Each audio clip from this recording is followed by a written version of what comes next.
Riyadus Salihin. Chapter 183, Inducement towards the recitation of some special verses and surah of the Noble Quran.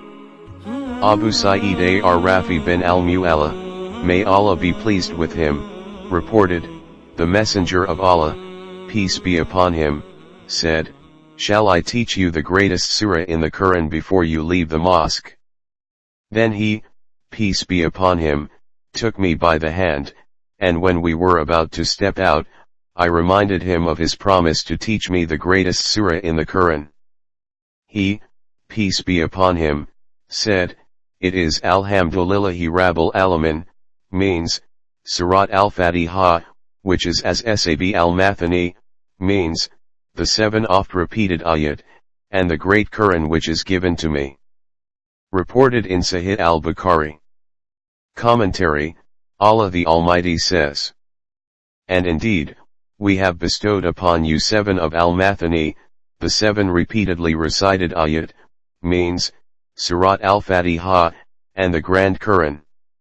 Surah 15 verse 87. This hadith is an elaboration of the Quranic ayah quoted above.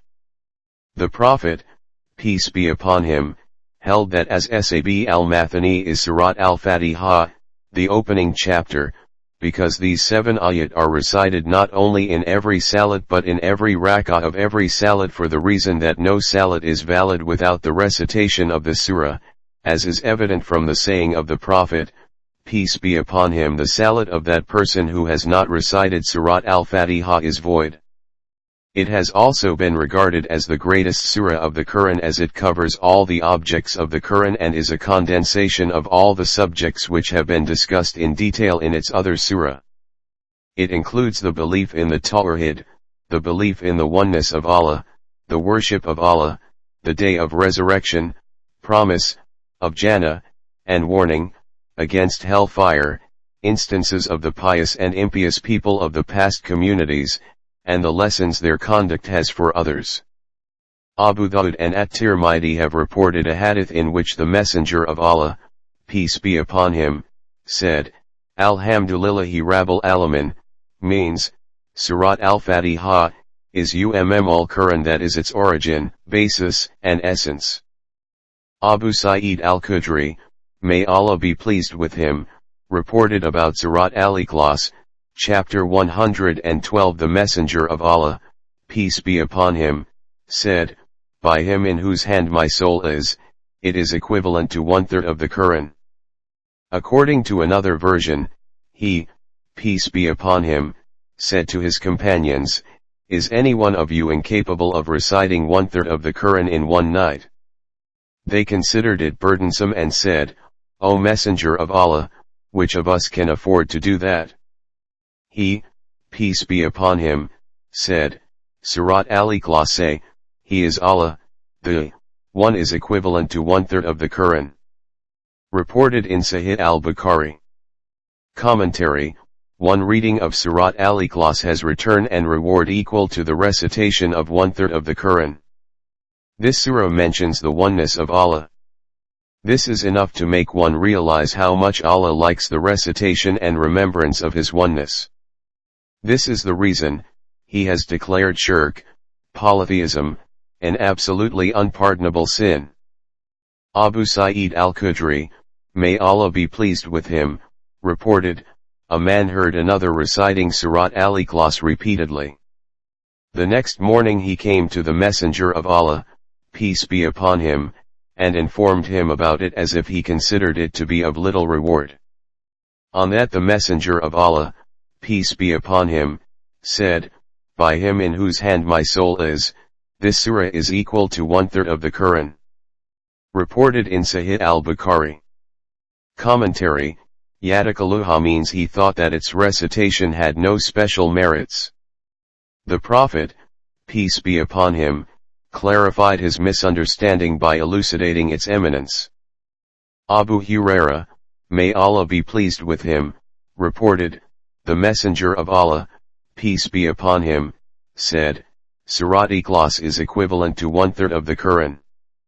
Reported in Sahih Muslim. Anas, may Allah be pleased with him, reported, a man said, O Messenger of Allah, I love Surat Al-Ikhlas, he is Allah, the One. He, peace be upon him, said, your love for it will admit you to Jannah. Reported in Jami at-Tirmidhi. Commentary: some scholars have highlighted the eminence of Surat Al-Ikhlas by saying that it comprises the whole discipline of Tawhid. This surat deals with Tawhid. Many other reasons have also been given for its great eminence by Muslim scholars. Uqba bin Amir, may Allah be pleased with him, reported, the Messenger of Allah, peace be upon him, said, do you not know that last night certain ayat were revealed the like of which there is no precedence? They are, say, I seek refuge with Allah, the Rabb of the daybreak, Surah 113, and say, I seek refuge with Allah, the Rabb of mankind, Surah 114. Reported in Sahih Muslim. Commentary: Alam Tara means have not you seen, or are you not aware? There is no precedence means that there is no other complete surat in the Quran on this subject, except these two. For this reason these two surat are called Al-Mu'awwidhatayn, which means two surat which we use to seek Allah's protection. Abu Sa'id al-Khudri, may Allah be pleased with him, reported, the Messenger of Allah, peace be upon him, used to seek protection against the evil of jinn and the evil eyes till Surat al-Falaq and Surat an-Nas were revealed. After they were revealed, he took to them for seeking Allah's protection and left everything besides them. Reported in Jami at-Tirmidhi. Commentary: like men, jinns have also good and bad elements among them. Almighty Allah has endowed them with such power that if they want they can, with the will of Allah, harm human beings. This is the reason mischievous jinns harm people. Similarly, influence of the evil eye is also true. What it means is that if a person looks at someone with greed and envy, the evil effects of his look will reach the person viewed, and because of that he has to suffer some loss or trouble or accident. For this reason, the Prophet, peace be upon him, would seek the protection of Allah against the jinns and the evil eye and pray in his own words for it, saying, I seek your protection against jinns and evil eyes of the people. After the revelation of the Surah Al-Falaq and An-Nas, last two surah of the Quran, he started reciting them because these were revealed for this purpose. These surah are also called Al-Mu'awwidhatayn, which mean two surah which provide protection. It is, therefore, very useful to seek the protection of Allah by reciting them. Abu Huraira, may Allah be pleased with him, reported, I heard the Messenger of Allah, peace be upon him, saying, there is a surah in the Quran which contains 30 ayat which kept interceding for a man until his sins are forgiven. This surah is blessed is he in whose hand is the dominion. Surat Al-Mulk 67. Reported in Abu Dawud and at-Tirmidhi. Commentary: this hadith means that on the day of resurrection this surah will intercede with Allah for the forgiveness of its reciter. This hadith has been narrated, in Arabic, in the past tense because, like the past indefinite, its occurrence is definite and not open to inquiry. At some places, however, it has also been narrated in the present tense. Abu Masud al-Badri, may Allah be pleased with him, reported, I heard the Prophet, peace be upon him, saying, he who recites the two ayat at the end of Surat al-Baqarah at night, they will suffice him. Reported in Sahih al-Bukhari and Muslim. Commentary: suffice him here means that he will be protected from the evils. Its another meaning is that these two ayat will take the place of tahajjud, optional prayer in the late hours of the night. Imam an-Nawawi has cited the latter meaning. Abu Huraira, may Allah be pleased with him, reported, I heard the Messenger of Allah peace be upon him saying, do not turn your houses into graveyards. Satan runs away from the house in which Surat al-Baqarah is recited. Reported in Sahih Muslim. Commentary: This hadith instructs us not to turn our homes into the like of a graveyard through the negligence of reciting the Quran in them. It also points out the excellence of Surat al-Baqarah, which when recited, will certainly keep the devil away. Ubay ibn Ka'b, may Allah be pleased with him, reported, the Messenger of Allah peace be upon him said, Abu Mundhir, do you know which ayah in Allah's book is the greatest? I replied, it is Allah. None has the right to be worshipped but He, the ever-living. Surah 2 verse 256, thereupon he peace be upon him patted me in the chest and said, rejoice by this knowledge, O Abu Mundhir. Reported in Sahih Muslim. Commentary: the words cited in the hadith occur at the beginning of Ayatul Kursi, number 256 of Surat al-Baqarah of the Quran. The merits mentioned in the hadith are for the whole ayah. Ayatul Kursi mentions the majestic attributes and mighty powers of Allah and is, therefore, very meritorious. Rejoice by this knowledge means may this knowledge be a source of respect, honor, and benefit to you. And knowledge here stands for the knowledge of the Quran and Hadith, which is certainly a means of success in this world and the hereafter. Abu Hurairah, may Allah be pleased with him, reported, the Messenger of Allah peace be upon him put me in charge of charity of Ramadan, Sadaqat ul-Fitr. Somebody came to me and began to take away some food stuff. I caught him and said, I must take you to the Messenger of Allah peace be upon him. He said, I am a needy man with a large family, and so I have a pressing need. I let him go.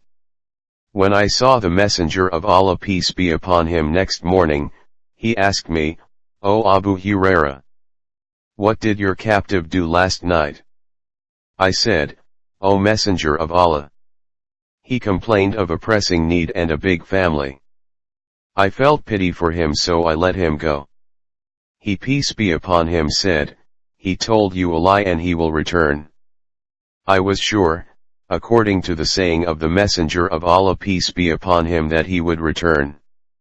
I waited for him. He sneaked up again and began to steal foodstuff from the Sadaqah. I caught him and said, I must take you to the Messenger of Allah peace be upon him. He said, let go of me, I am a needy man. I have to bear the expenses of a big family. I will not come back. So I took pity on him and let him go. I went at dawn to the Messenger of Allah peace be upon him, who asked me, O Abu Hurairah, what did your captive do last night? I replied, O Messenger of Allah. He complained of a pressing want and the burden of a big family. I took pity on him and so I let him go. He peace be upon him said, he told you a lie and he will return. That man came again to steal the foodstuff.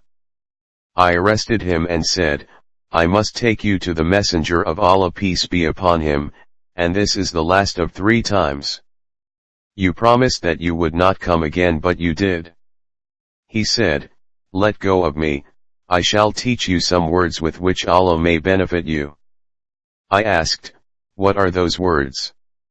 He replied, when you go to bed, recite Ayatul Kursi, Surah 2 verse 255, for there will be a guardian appointed over you from Allah, and Satan will not be able to approach you till morning. So I let him go. Next morning the Messenger of Allah peace be upon him asked me, what did your prisoner do last night? I answered, he promised to teach me some words which he claimed will benefit me before Allah. So I let him go. The Messenger of Allah peace be upon him asked, what are those words that he taught you? I said, he told me, when you go to bed, recite Ayatul Kursi from the beginning to the end means Allah.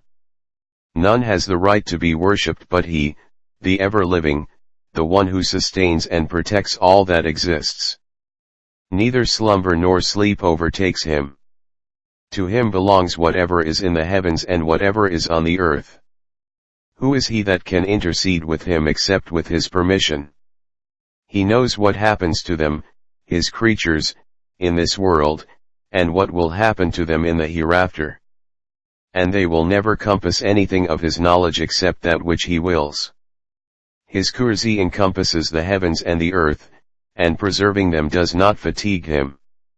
And he is the Most High, the Most Great. Surah 2 verse 255.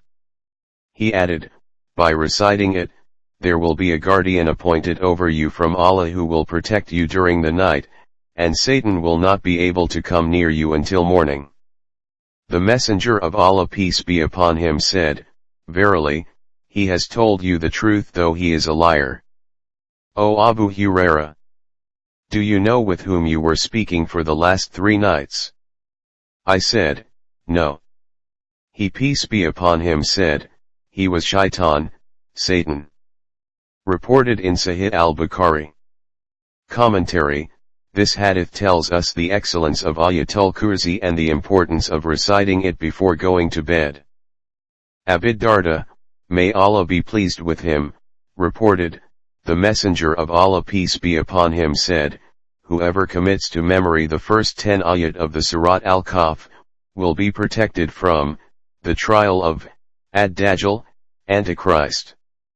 Reported in Sahih Muslim. In another narration, the Messenger of Allah, peace be upon him, said, whoever commits to memory the last 10 ayat of Surat al-Kahf, he will be protected from the trial of Ad-Dajjal, Antichrist. Commentary: Ad-Dajjal will appear sometime before Yawmul Qiyamah. Allah, the Almighty, will give him some supernatural powers, the manifestation of which will shake the faith of many people. For this reason, this will be a serious trial. All prophets warned their people against him. Our Prophet, peace be upon him, also warned us against him and ordered us to guard ourselves from it, and strictly advised us to seek refuge of Allah against it. This hadith tells us the way to save ourselves from Ad-Dajjal. The recitation of the first or the last 10 ayat of Surat al-Kahf, in the morning and evening, is very useful for this purpose. Sheikh al-Albani has, however, regarded the last 10 ayat probably and the first 10 ayat surely effective against this mischief. Ibn Abbas, may Allah be pleased with them, reported, while Gabriel, was sitting with the Messenger of Allah, peace be upon him, he heard a sound above him. He lifted his head, and said, this is a gate which has been opened in heaven today. It was never opened before. Then an angel descended through it.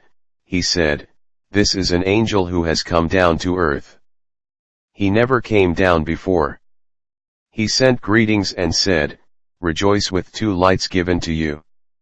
Such lights were not given to any prophet before you. These lights are Fatihatul Kitab, Surat al-Fatiha, and the concluding ayat of Surat al-Baqarah. You will never recite a word from them without being given the blessings it contains. Reported in Sahih Muslim. Commentary: this hadith tells the excellence of the last ayat of Surat al-Baqarah. That is from Amanar Rasul to the end of the surah. Anyone who recites these ayat with a sincere heart will receive guidance, forgiveness, and bliss in this life and in the hereafter.